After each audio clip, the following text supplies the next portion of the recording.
हमारे बुजुर्ग सैयद बाबू भाई से मैं गुजारिश करूंगा डाइस पर आए।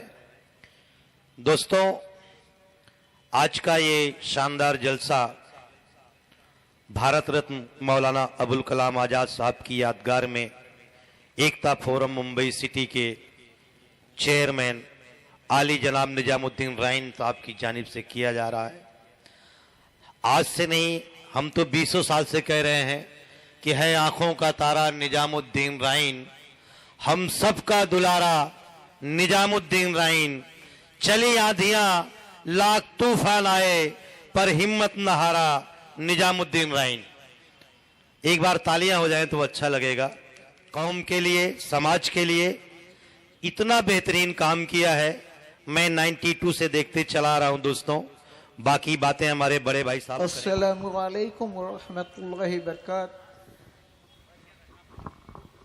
आज हर साल की तरह इस साल एक बार फिर सरजमीने अंटाफिर पर हम हाजिर हैं। सरकार शेख मिस्री शाह रहमतुल्लाह अलैह के दरबार में पता नहीं कौन सा वक्त ऐसा था जब अचानक हम अंटाफिल की तरफ रुजू हुए और अब इसके बाद में यहाँ से जाने को भी मन नहीं कहता।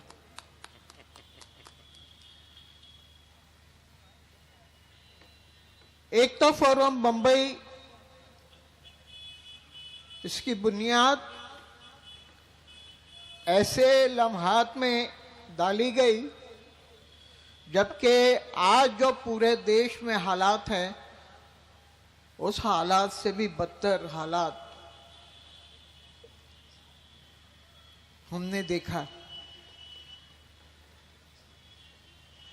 एक भाई को अपने भाई पर भरोसा न था, एक पड़ोसी पर भरोसा न था, एक समाज को दूसरे समाज पर भरोसा न था। ऐसे में भारत रत्न मौलाना आजाद की उस रिवायत को, जिस रिवायत के सहारे देश की आजादी के बाद हम यहाँ मौलाना आजाद के कहने पर, उनके बताए हुए रास्ते पर चलने के लिए, मौलाना आजाद ने कहा ये तुम्हारा देश है, इसको छोड़ के न जाओ। और हमारे पुरखों ने उस आवाज पर लब्बैक कहा और जो रह गए वही पीढ़ियां आज पूरे देश में कायम है। लेकिन हमारी बदनसीबी है कि आज भी हमसे सर्टिफिकेट मांगा जाता है, लेकिन सर्टिफिकेट मांगने वाले एक दिन खुद ही खत्म हो जाएंगे। यह हमारा भरोसा है और ईमान है। मैं ये कह रहा था कि 1992-93 में एक बदतरीन हादसा हुआ और जिसमें हिंदू और मुसलमान के अंदर एक तफरका पैदा हुआ।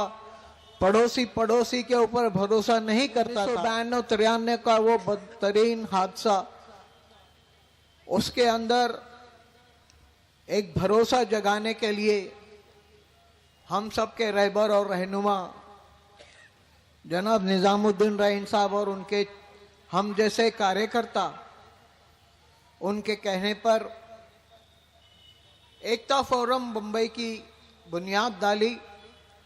इसमें हिंदू हैं, मुस्लिम हैं, क्रिश्चियन हैं, सिख हैं, पारसी हैं, जैन हैं, ये सारे लोगों को इकट्ठा करके एकता फोरम मुंबई को रजिस्टर कराया गया और उसके सहारे लोगों में एक भरोसा दिलाने का काम निजामुद्दीन राइन साहब ने शुरू किया।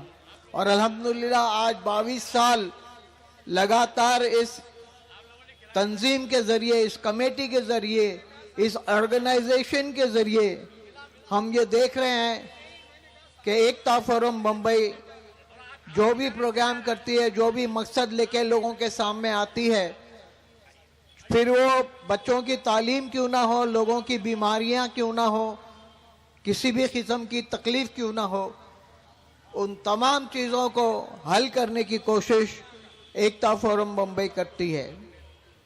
हजरात, यहाँ दूसरी एक रिवायत मैं आपको बताना चाहता हूँ। इसी बम्बई शहर में जलसे हुआ करते थे, मुशायरे हुआ करते थे, लेकिन वो मुशायरे बंद हॉल में हुआ करते, और बंद हॉल में ऐसा माहौल था कि हर मुशायरे के लिए कुछ कीमत देनी पड़ती, टिकट खरीदना पड़ता। तकरीबन उसकी कीमत 500 रुपए तक पहुंच गई थी, जैसा शायर वैसा प्रोग्राम।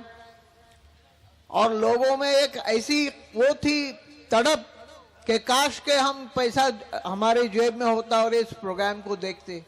इस रिवायत को तोड़ने का काम निजामुद्दीन रईन साहब ने कहा और किया, और उन्होंने कहा कि भाई ये प्रोग्राम अदबी प्रोग्राम होता है, इसमें कमाई का कोई जरिया नहीं होना चाहिए, लिहाजा आज से, इस साल से एकता फोरम मुंबई जो भी मुशायरा करेगी वो मुफ्त में होगा, उसकी कोई कीमत नहीं होगी, कोई टिकट नहीं लिया जाएगा। इस तरह से हमने पासेस का बंदोबस्त किया। जब पासेस बांटने का वक्त आया, पास हमने ईमानदारी से बांटे, लेकिन फिर भी ऐसा होता था कि किसी को मिला, किसी को नहीं मिला। फिर बाद में लोग शिकायत करते कि हमें पास नहीं मिला, जबकि पास भी मुफ्त मिलता था। फिर उसके बाद में तय किया कि भाई कोई पास नहीं, कोई टिकट नहीं, जो जैसा आएगा वो वैसा बैठ जाएगा। तो वो रिवायत वो टाइम से आज तक चल रही है कि जितने भी मुशायरे निजामुद्दीन रईन साहब के जरिए होते हैं उसमें कोई किस्म का कोई पास नहीं और कोई टिकट नहीं। और जब हमने देखा कि लोगों को हॉल भी छोटा पड़ रहा है तो हम ओपन में आ गए, खुली जगह में आ गए, खुले मैदान में आ गए।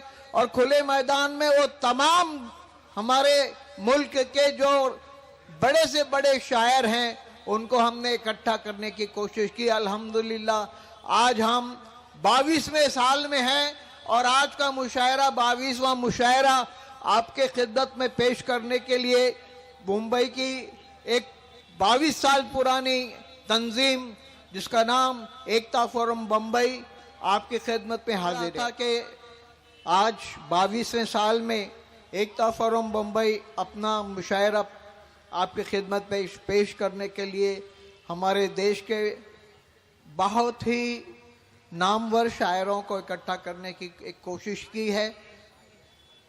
और इस एक कोशिश कहाँ तक कामयाब होती है ये आपके ऊपर है।